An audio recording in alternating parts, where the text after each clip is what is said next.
Jadi gini Pak, sekarang kita akan membahas mengenai Undang-Undang Minerba. Seperti yang kita ketahui bersama bahwa Undang-Undang Minerba ini disahkan baru 12 Mei yang lalu.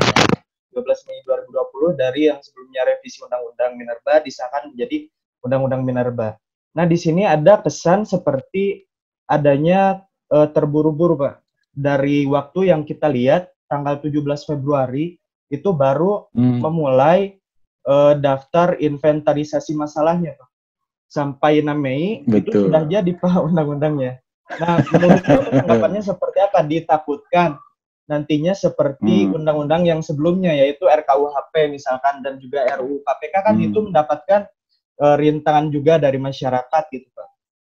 Mungkin kalau dari Bapak seperti apa Pak? Oke, baik ya. Sebelum saya membahas isinya, saya juga ingin menyoroti sebetulnya kenapa Undang-Undang Minerba ini begitu cepat diresmikan begitu. Nah, ya Pak. Kemudian juga concern tentang pertambangannya sendiri. Nah, kalau lihat kondisi kita sekarang dengan adanya virus COVID-19 ini, itu di luar sangkaan sebetulnya, di luar perkiraan. Iya, betul. Ada kejadian yang begitu mendunia, begitu ya, yang mempengaruhi banyak sekali, termasuk industri di kita, minerba dan migas. Nah, industri inilah yang mungkin menjadi catatan atau menjadi pertimbangan kenapa ini dipercepat. Kalau kita lihat sisi positifnya aja dulu, kita DPR kita kan biasanya suka lelet ya menerima pendapat dari masyarakat begitu. Kemudian juga tidak adaptif karena lamban mereka ini, prototipenya begitu. Jadi ada sebab mereka itu kenapa tidak cepat-cepat menyelesaikan tugas itu gitu. Ini husnuzonnya saya kira ya. Kalau kita lihat juga kan jelas dari data yang dikeluarkan oleh International Energy Agency bahwa si batubara ini kan permintaannya semakin menurun Pak dalam kondisi COVID ini. Nah justru yang semakin meningkat itu adalah renewable energy Pak. Nah tapi kan si renewable energy ini di Indonesia RUU tentang renewable energy justru tidak di follow up kembali oleh DPR Pak, tidak masuk prolegnas. Nah itu aneh juga kan Pak sebenarnya Pak. Betul. Ya ini kan kita juga harus tahu mereka yang masuk ke dalam lingkaran DPR itu adalah mereka yang punya modal. Dan modal yang paling mudah sebenarnya dari tambang. Modal yang paling gampang itu dari tambang. Karena dia tidak ngemodal besar, wong tinggal ngeruk, kasarnya begitu. Udah gitu nilai volume penjualan juga tidak kecil. Akibatnya ya paling seksi memang di DPR di tambang ini. Karena dia seksi jadi ya banyak pemain di situ gitu. Makanya wajar kalau menurut saya. Jadi prioritas. Wajar juga ketika datang tanggapan dari masyarakat bahwa ini permintaan juga dari menteri-menteri yang terlibat Pak. Seperti kita ketahui kan di dalam film Sexy Killer itu disebutkan setidaknya saya mencatat ada beberapa menteri ini Pak yang memiliki usaha pertambangan di sana. Ada Bapak Luhut Binsar Panjaitan, bukan rahasia umum lagi apa ya, dia memiliki Toba Bara Sejahtera. Kemudian Bapak Erick Thohir juga memiliki PT Adaro Energi. Begitu juga Erlangga Hartarto memiliki PT Multi Harapan Utama Indah gitu Pak. Nah, jadi ketika masyarakat beranggapan seperti itu tidak bisa disalahkan juga ya Pak ya. Saya kira frame berpikirnya mungkin bukan dalam kapasitas menuduh kalau menurut saya bagusnya. Kalau di kampus, di akademisi, ada baiknya membongkar permasalahan. Jadi mau ada Erick Thohir, mau ada LBP di belakang perusahaan-perusahaan itu, kita lihat sisi akademisnya dalam kondisi semacam begini gitu. Jadi ini juga menjadi catatan kalau saya secara pribadi melihat ada anak-anak bangsa kita yang dihantamkan, jadi berhadap-hadapan. Contoh misalnya di dunia tambang itu antara orang lingkungan dengan orang pertambangan, antara eksplorasi dengan konservasi gitu ya. Itu menjadi kalau dalam bahasanya Pak Gatot Nurmantio dulu itu adalah proksi sebenarnya. Ada orang-orang di luar kita yang ngompor-ngomporin. Oh iya, ada Nah, itu harus hati-hati kitanya. Ada perangkap di situ yang seolah-olah kita itu saling menyerang, kemudian bisa menjadi musuhan begitu gara-gara itu. Lalu yang menarik nanti adalah siapa? Orang lain yang akan menguntungkan orang lain. Jadi kita harus hati-hati di situ.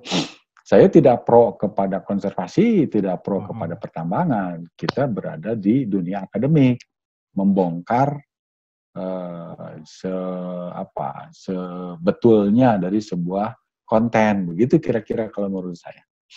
Mungkin kalau kita boleh langsung membongkar konteksnya, sepertinya dirasa bahwa si UU Minerba ini kurang memuat adanya isu lingkungan, Pak. Seperti misalkan kita ketahui adanya, kan kalau dulu tuh Undang-Undang Nomor 4 Tahun 2009 masih ada pasal yang mengatakan pembatasan usaha wilayah tambang sekitar 15.000 hektar.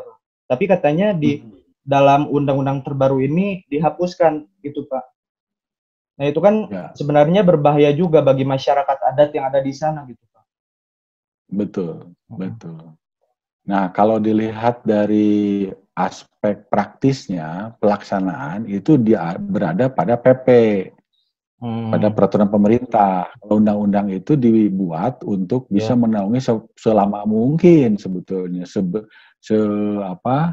seluas mungkin spektrum yang bisa digarapnya. Nah, kalau sudah ke teknis model tadi, itu diaturnya di dalam peraturan pemerintah. Ada PP nomor 23 yang saat ini sedang di dalam proses sebenarnya, dan itu juga ada urusan politik di situ sebetulnya. Zaman Kementeri BUMN-nya Bu Rini waktu itu. Bu Rini Sumarno ya. Rini Sumarno, karena dianggap juga beliau ini punya kepentingan, punya interest. Iya.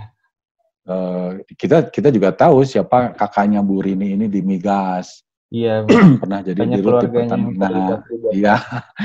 jadi makanya jadi sumudon kalau berbicara itu.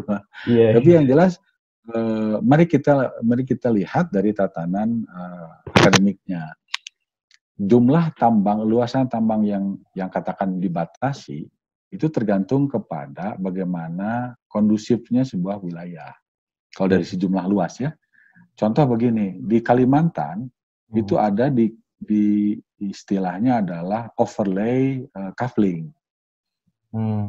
Jadi kaflingnya itu bertumpuk-tumpuk, dijual belikan.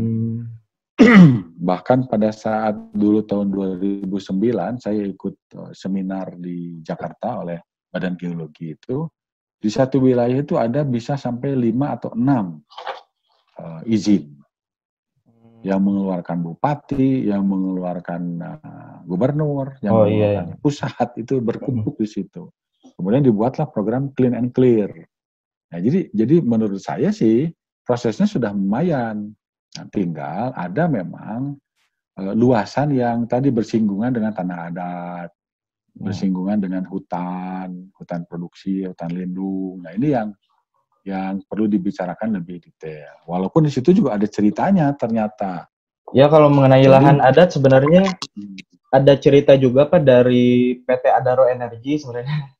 Mereka itu pernah di tahun 2003 kalau tidak salah menggusur tempat tinggal desa di Lamidae kalau tidak salah Pak. Nah, itu kan merupakan suatu pelanggaran juga, makanya Greenpeace, Walhi seperti itu kan menggugat UU Minerba akan dasar hal itu juga gitu Pak. Betul. Seperti itu Pak.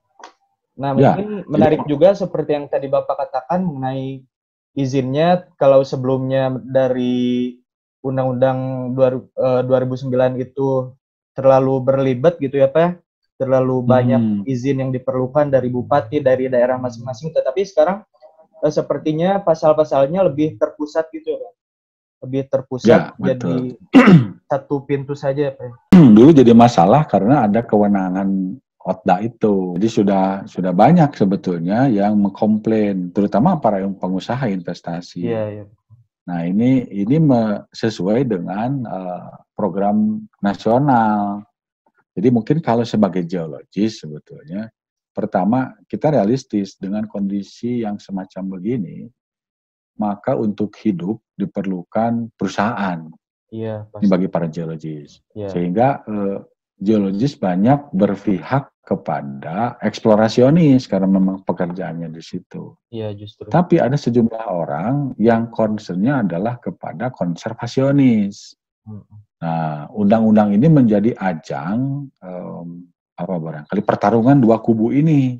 Sehingga ada kesalahan, ada kekurangan itu di masing-masing dijadikan amunisi, di blow up. Nah, itu yang terjadi sekarang kalau menurut saya. Tapi kita jujur saja, negara kita Indonesia ini tidak bisa hidup tanpa geologi. Artinya tidak bisa hidup tanpa migas dan tambang. Iya. Mau mengandalkan kreatif misalnya ya. Betul, atau industri pariwisata, kan kita maunya ke sana tidak mengekstraksi alam. Kita juga akan rugi karena kita kebetulan secara geologi dianugerahi lokasi yang bagus sebenarnya. Sehingga pengaturannya, manajemennya, tidak ada daerah yang dikembangkan wisata, artinya tidak ada tambang dan migas. Kalau mau berhadapan, ada daerah yang berdampingan, ya wisata ada, tambang juga ada. Ada yang kebalikannya, sama sekali tidak ada yang gitu. Nah, kalau ditanya saya sebagai geologis, sebaiknya negara kita tambang semua sama migas. Artinya apa? Ada kegiatan mengeksploitasi bumi. Tapi Pak, saya pernah baca juga data dari Kementerian ESDM, Pak. Ketika jadi di situ diperlihatkan ada 3 skenario gitu, Pak. Di mana ketika kita menjalankan skenario business as usual, maka yang terjadi adalah tambang dengan minyak itu akan selalu berkembang setiap tahunnya. Prediksinya kalau tidak salah dari tahun 2018 sampai 2040 kalau tidak salah. Nah, itu akan terus berkembang. Tapi ketika kita menggunakan skenario USDG sebagai goal negara Indonesia, nah maka itu akan menurunkan Pak sedikit demi sedikit dari kebutuhan akan energi konvensional begitu Pak, dan beralih kepada renewable energy. Nah, menurut Bapak apakah hal itu bisa terjadi gitu Pak, renewable energy dalam situasi seperti ini Indonesia yang memang kita juga akui bersama memang tidak bisa terlepas gitu Pak dari oil dan gas ini gitu, sebenarnya. Oke. Jadi ada skenario seperti itu Pak. Oke, jadi kita realistis saja sekarang. Katakanlah renewable energy yang paling gampang sekarang ini adalah geothermal.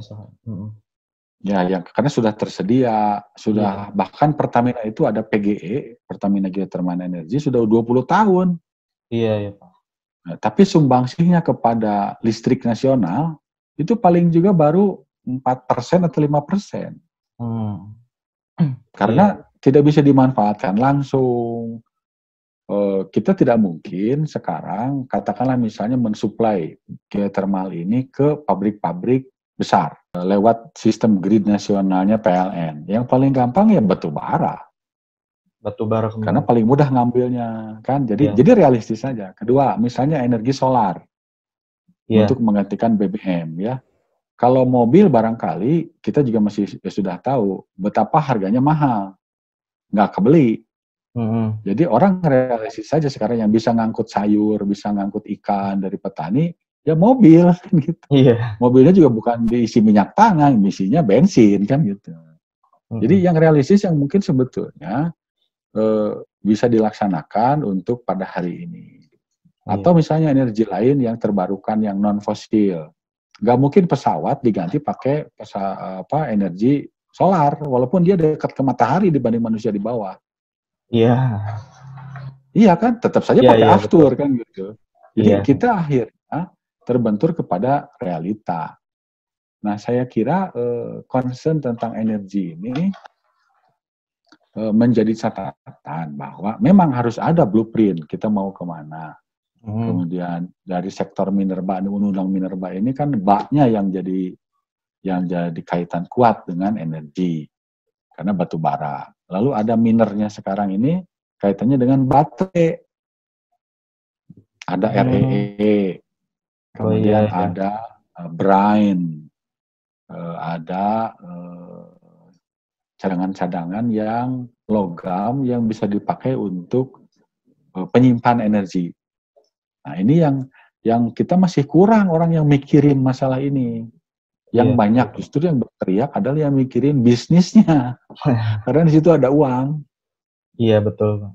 Mengenai bisnis dan ekonomi, kan berita terbaru setelah adanya UU pertambangan ini kan emiten pertambangan kan jadinya sahamnya terkoreksi gitu, Pak. Dikarenakan supply yang terlalu banyak karena perizinannya yang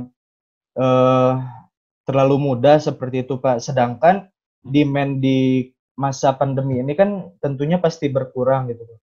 Nah, sebenarnya bagaimana sih cara untuk menyeimbangkan antara supply dan demand dari batu bara ini, Pak, agar tidak terkoreksi?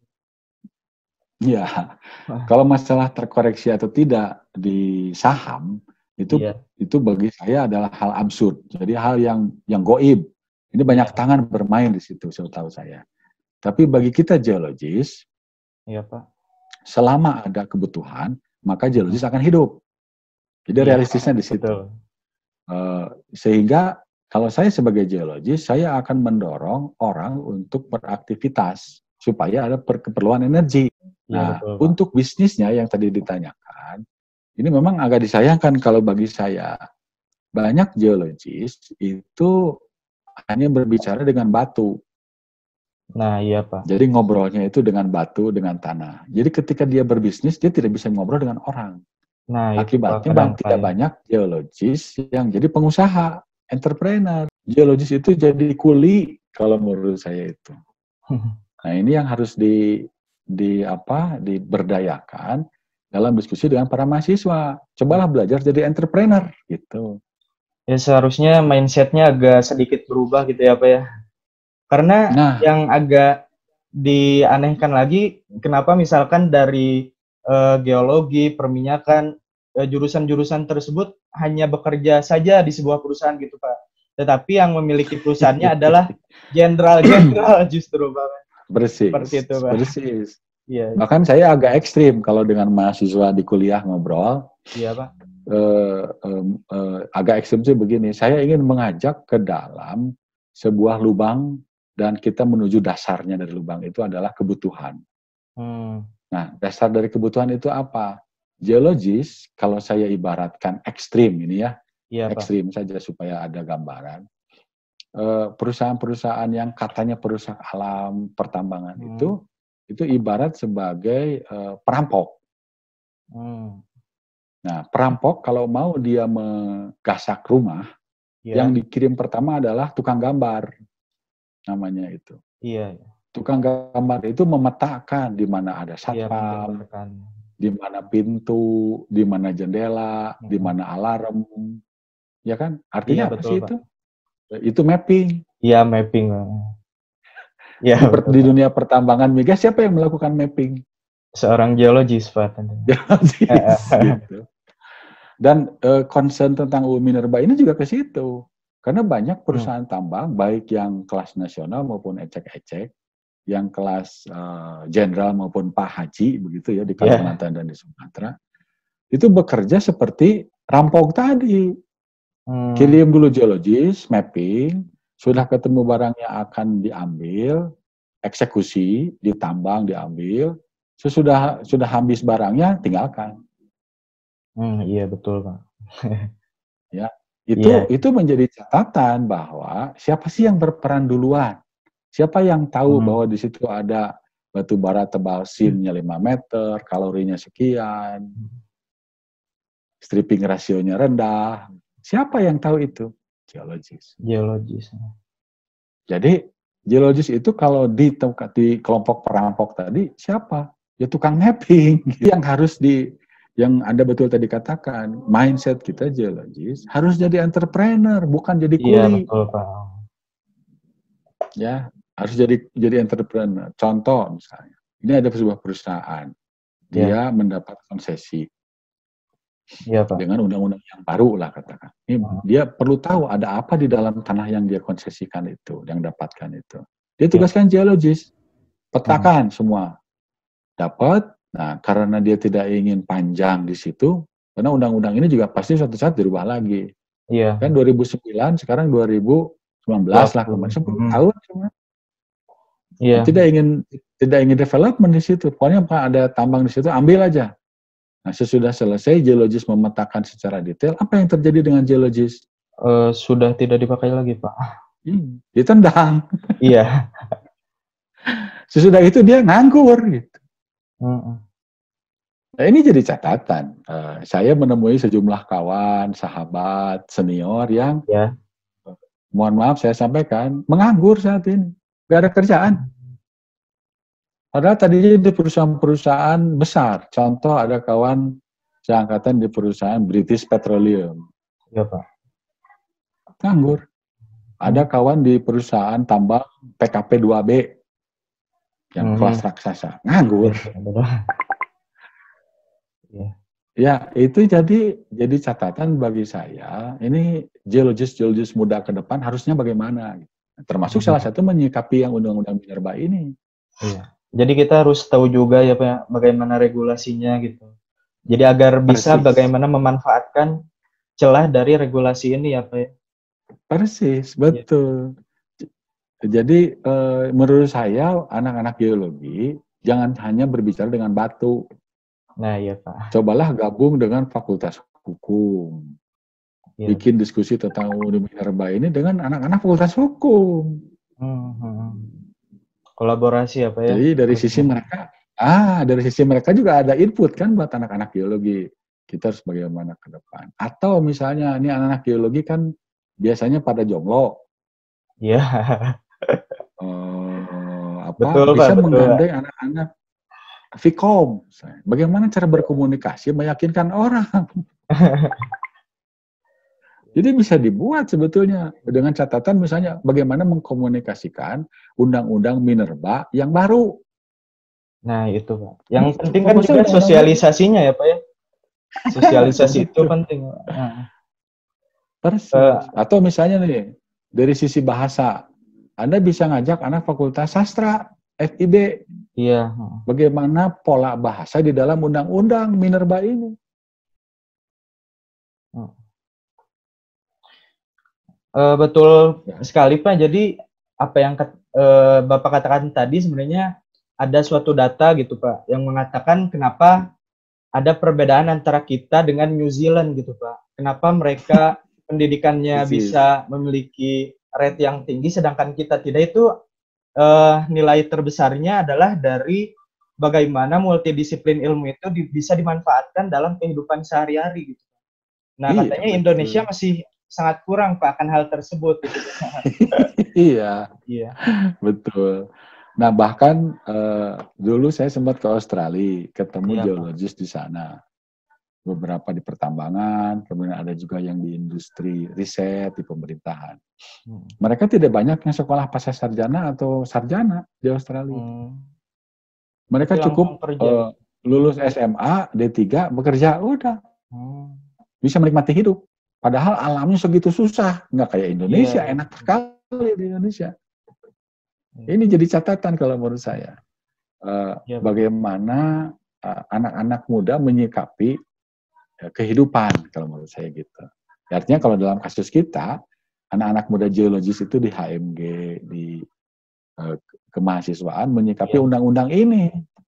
Kan masalah bersikapnya sebenarnya, bukan masalah lingkungannya. Iya, ya mengenai masalah sikap ini, ya kita juga beruntung gitu Pak, ada Pak Diki gitu yang bisa menjelaskan mengenai hal ini. Saya pikir kalau kemarin waktu saya presentasi di IAGI, di Masyarakat Geologi Teknik Indonesia tentang sumber daya geologis itu seperti apa sekarang di Indonesia. Banyak terperangah para senior itu. Ada mantan dirjen, ada kepala badan geologi, ada ketua umum IAGI. Saya sampaikan concern bahwa kita ada booming geologis ke depan ini. Sementara ada oversupply ya Pak dari geologi. Oversupply. Ada karena cara berpikirnya hanya tradisional, migas, tambang, lingkungan, migas, tambang, lingkungan. Tidak merambah ke aspek lainnya Pak. Nah, itu. Contoh tadi misalnya masalah sikap. Mumpung masih mahasiswa, kan tidak susah ada mengundang anak-anak psikologi. Iya, bagaimana bersikap menghadapi wawancara, misalnya itu aja yang sederhana. Pada saat mau bekerja, itu mungkin bisa dilaksanakan. Tapi kalau Anda lulus, selesai kuliah, Anda nggak akan bisa lagi, bukan HMG, itu masalahnya. Jadi masa-masa kuliah seperti ini harusnya bisa dimanfaatkan gitu untuk mengembangkan diri mahasiswa lah. Itu yang disebut soft skill. Nah, itu. Jadi itu yang harus menurut saya perlu dilakukan. Tapi kalau kita boleh berbicara mengenai konteks lain dari Undang-Undang Minerba ini, yaitu ada kewajiban divestasi saham sebesar 51% bagi pemerintah gitu. Nah, mungkin ini kabar yang cukup menggembirakan ya Pak untuk kita. Saya sih pengalaman melihat Freeport, menurut saya justru tidak menggembirakan, kurang menggembirakan. Wah, kenapa? Kalau saya jadi pemerintah, saya akan memberikan ruang investasi sebesar-besarnya dan mendapatkan keuntungan sebesar-besarnya. Nah, divestasi itu beberapa kali menjadi masalah karena aturan-aturannya diakali oleh sejumlah pihak. Nah, zaman dulu ketika Freeport divestasi itu tidak seperti sekarang zaman medsos. Waduh, kalau itu terjadi sekarang, hoax dan fitnahnya bertebaran, mungkin trending topik di Indonesia. Zaman dulu mah belum ada, jadi masih belum terkuak begitu ya. Tapi baru ketahuan sekarang bahwa divestasi itu ternyata menguntungkan segelintir orang, bukan negara. Terlebih adanya kasus Papa minta saham itu kan. Ya itu. Ya itu. Ya saya tidak suzon, tapi kan mungkin orang juga berpikir seseorang naik mobil berharga 2-3 miliar. Ya kalau dia dagang pecelnya di dunia, kelas dunia juga, mungkin dagang pecel tidak akan sampai segitulah kira-kira. Iya. Tapi kalau dagang kekuasaan, ya bisa. Sedikit pesan-pesan terakhir, Mangga, silakan. Ya, untuk para mahasiswa yang melihat kegiatan ini, yang menonton atau memperhatikan. Saya punya harapan bahwa para mahasiswa ke depan menjadi para pemimpin. Jadi mulailah dari sekarang untuk exercise menjadi seorang pemimpin. Artinya yang gampang dulu lah, atur waktu exercise itu. Nah, sekarang saya melihat di kuliah-kuliah banyak mahasiswa yang nongol tapi diam. Baik yang kuliah offline maupun online. Jadi ya, nampang ada, namanya ada, picture-nya ada, tapi begitu diberi tugas kuis, cuman saya kasih waktu 2-3 menit, nggak pada keluar. Apalagi disuruh nanya. Jadi menurut saya sih ketidakseriusan itu. Memang dari katakanlah mahasiswa yang daftar itu 100%, mungkin yang seriusnya mungkin 30%-an. Padahal kalau mau 100% geologis bisa masuk ke mana-mana. Nah, itu yang jadi concern Bapak selama ini kan sebenarnya. Betul. Saya contoh waktu saya di Amerika, saya melihat ada seorang editor di AAPG Bulletin. Iya. Nah, si editor ini S1-nya apa sih dia? Inggris, bahasa Inggris S1-nya. S2-nya bidang energi, S3-nya bidang migas. Nggak ada kaitannya S1-nya sastra Inggris. Sama editing. Iya bisa jadi. Tapi maksud saya adalah kenapa kita balik? Ya, karena modal anak-anak geologi menurut saya secara fisik itu sudah bagus. Kita dulu dibentuk secara fisik itu bukan sekedar pelampiasan kesal senior-senior, tidak. Itu adalah bagian mensamatakan kalau istilah militer. Dipakai itu maksud saya. Kita ini jadi pemalas akhirnya ya. Itulah kira-kira saran saya barangkali. Soft skill. Pak, Bapak izin masuk Pak. Maaf Pak, tadi saya hilang-hilang mulu. Saya serius kok Pak, serius bukan gak serius tadi, tapi reconnecting mulu. Mungkin tadi kan kalau Rizky pesan-pesan kepada mahasiswa Pak ya. Kalau mungkin saya ingin minta nih Pak, Bapak beri pesan karena banyak nih Pak, banyak pemahaman terhadap undang-undang minerba ini dan mungkin pesan Bapak sebagai seorang akademisi, sebagai seorang dosen kepada orang-orang yang melihat video ini, bagaimana nih Pak, apa yang harus kita lakukan dalam memandang undang-undang minerba ini? Oke. Gitu ya Pak. Baik, tentu saja ini kalangan umum ya berarti ya, bukan ke mahasiswa. Kalangan umum Pak. Ya, kalau saya sih mengajak untuk positive thinking. Iya. Ya, jauhi husnuzon. Kita kedepankan husnuzon. Jadi katakanlah ada cerita di belakang ini, ada keramaian yang dihebohkan bahwa ini adalah titipan, kemudian ada kerugian-kerugian. Let's see, let's take that as a grant. Jadi ambil saja ini sebagai sebuah anugerah, lalu kita mencoba untuk hidup damai dengan anugerah itu. Kenapa saya karena tidak ada gunanya juga ya Pak ya, buat suzon gitu ya. Betul, kita malah jadi habis energi kita. Iya. Kita ambil PSBB, Pak. Kita ambil ininya saja, positifnya saja bahwa mereka yang mengurusi undang-undang di DPR itu mereka berduit. Mereka adalah orang-orang yang dipilih oleh Tuhan dapat rezekinya kan gitu. Nah kita ini siapa? Itu pertanyaannya. Daripada kitanya juga sakit memikirkan hal yang begitu, mari kita positif kalau menurut saya. Apa yang bisa kita lakukan? Kadang netizen suka aneh Pak gitu, di sisi lain bilangnya kalau misalkan DPR gak bikin undang-undang tuh gak produktif gitu kan ya Pak. Sekalinya bikin malah ditentang gitu. Seperti itu Pak. Betul. Saya jadi teringat begini, kunjungan Panglima TNI ke Unpad. Pas siapa Pak? Oh Pak Gatot ya Pak. Pak Gatot. Pada saat itu di Pati Ukur. Beliau pesan mengenai proxy war itu. Jadi kita jangan mau diadu domba. Boleh kita berbeda pendapat, itu tidak salah. Tapi yang nggak boleh itu diadu domba. Antara kepala diadukan, itu yang jadi masalah. Nah ini yang mungkin harus jadi catatan untuk audiens umum ini. Mari kita berpikir positif aja dulu. Siap. Kemudian mencoba meningkatkan kemampuan soft skill. Nah itu bagi saya penting. Tidak hanya keilmuan, tidak hanya geologis yang harus belajar undang-undang minerba kalau menurut saya. Itu yang memungkinkan untuk bisa dilakukan.